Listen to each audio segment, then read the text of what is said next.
I met Daniel when I was 27, 3 years into a marriage that had started with warmth but slowly cooled into routine. My husband, Michael, was a good man, steady, reliable, but somewhere along the line our connection faded.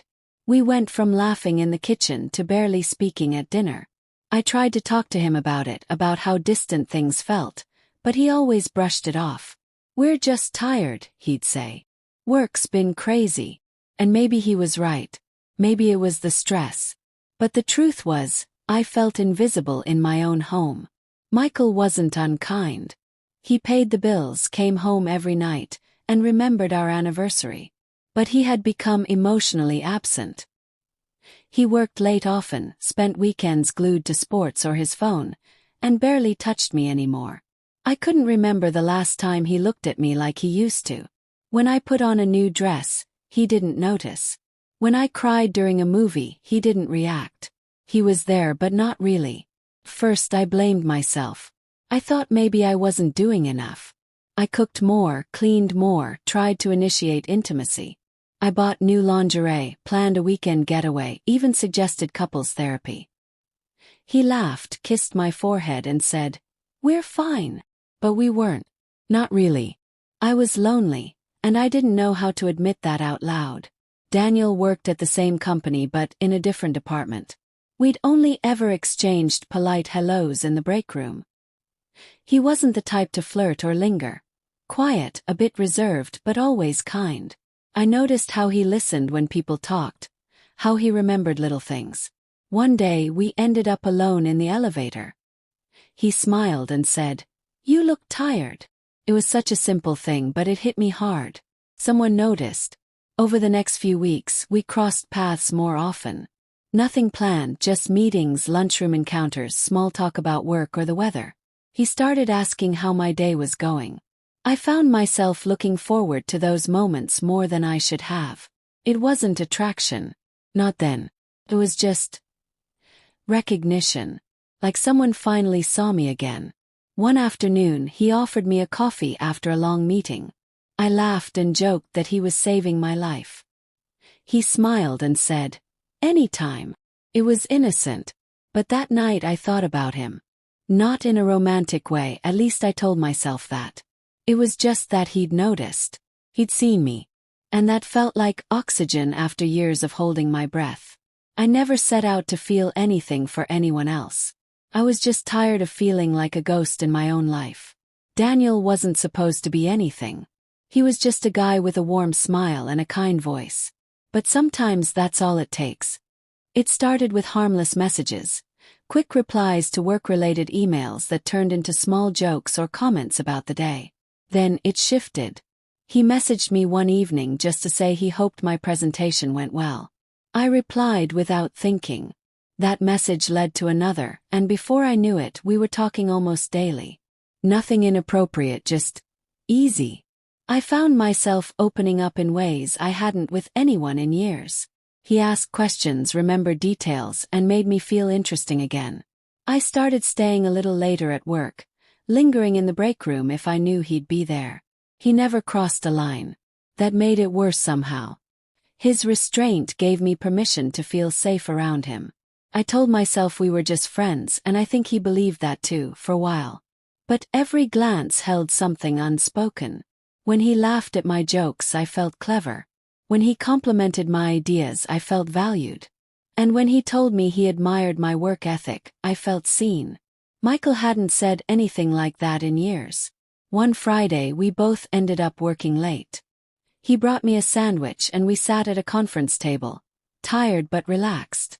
We talked about everything but work, our families, the things we wanted to do one day, the places we wanted to see. I realized I was smiling more in those few hours than I had in weeks. I didn't want the night to end, but I didn't want to admit why. The next morning I felt guilty. I avoided checking my phone, hoping he hadn't messaged, and disappointed when he hadn't. That's when I knew it was turning into something more. The emotional weight of what we shared was becoming heavier than I wanted to carry. I told myself I'd pull back, set boundaries, but I didn't. I didn't want to. We met again for coffee the next week, under the excuse of discussing a joint project. We sat outside talking like we always did, but something had changed. The way he looked at me lingered too long. The silence between our words was no longer comfortable. It was electric. My heart beat too fast. I didn't move away when his hand brushed mine. We didn't speak about it afterward, but everything was louder after that moment. I couldn't tell Michael. There was nothing technically to confess, but also everything. I had let someone else into the space that used to belong only to him. Daniel didn't pressure me or suggest anything. He never asked if I was happy in my marriage. He didn't need to. Think we both knew. The air between us held a quiet question that neither of us dared to answer out loud. But it was there, growing stronger by the day. I told myself I was still in control. That this was just a phase. That as long as nothing physical happened, I hadn't really crossed a line. But deep down, I knew I was already somewhere I wasn't supposed to be. It happened on a Thursday.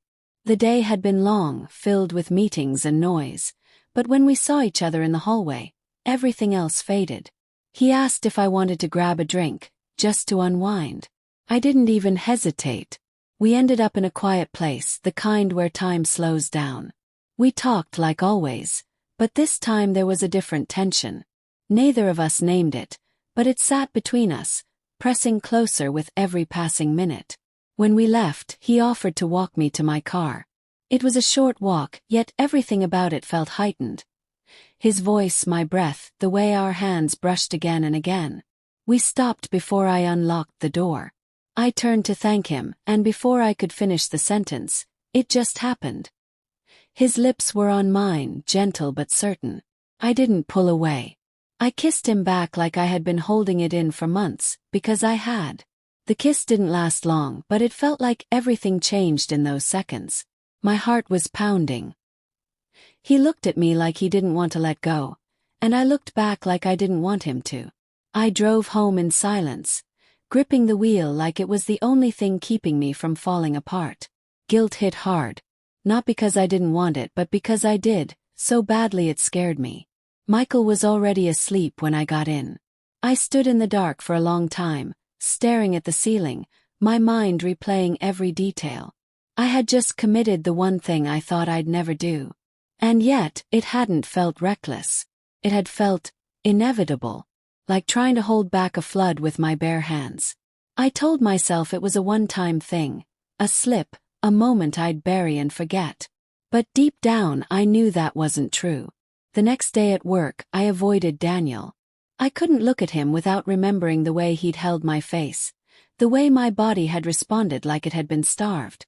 But he found me in the hallway, eyes searching mine, and said nothing. He didn't have to. We were already past the point of pretending. That weekend I tried to go about life as usual. I cooked dinner, folded laundry, smiled when Michael talked. Felt like a liar. Every word I said was wrapped in dishonesty. And the worst part, I didn't feel ready to let Daniel go. I should have been pulling away, but instead, I found myself thinking about when I'd see him again. I missed him. Missed how alive I felt with him. Seen. Desired. I hated myself for what I'd done, but I didn't regret how it felt. That was the part one couldn't reconcile. The betrayal wasn't just against Michael. It was against the version of myself I thought I was. I hadn't just crossed the line, I had erased it. The days after were a blur of half-truths and emotional weight I wasn't ready to carry. I went through the motions at home, but everything felt hollow. I smiled when I was supposed to. I nodded through conversations. But inside I was somewhere else entirely. I avoided Daniel for a while, not because I didn't want to see him, but because I didn't trust what I would do if I did. He didn't push. He kept his distance, but his silence said just as much as his presence ever had. I started lying without hesitation, telling Michael I had to stay late, that there were extra meetings, a project crisis, traffic delays. He never questioned it. That hurt in a strange way. How easy it was for him to believe I just had a lot on my plate. He didn't look at me closely. Didn't sense the shift. Or maybe he did and didn't want to face it. I wasn't sure which possibility made me feel worse. There were moments when I almost came clean. Nights lying next to him, staring at the ceiling, wondering if confession would clear the fog choking me. But I never said anything. What would I say? That I kissed someone else. That it made me feel alive in a way I hadn't in years. That I didn't want to stop thinking about him. I couldn't do that to him. Not yet.